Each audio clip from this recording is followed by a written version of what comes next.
Hello, friends. Good evening and welcome. Here we go again. I knew this was going to happen. A woman in Pennsylvania, this comes from my Fox 8 or 6 out of Pennsylvania.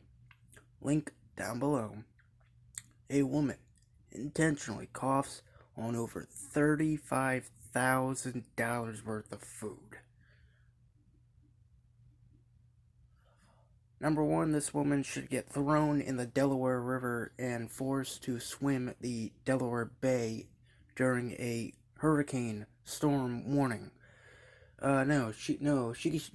Okay, she should get thrown in the Chesapeake Bay and forced to swim it during a gale warning. Yeah, I mean that's gross. $35,000 worth of food. That's gross. That's disgusting.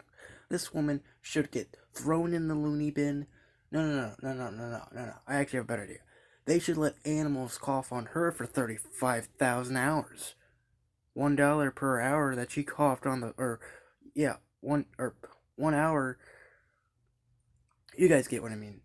She should get coughed on for 35,000 hours per $35,000 worth of food she coughed on. Sick freak. Hopefully she gets thrown in the loons, and hopefully they find someone who likes coughing on people and let that person cough on her. I'm John Santos signing off.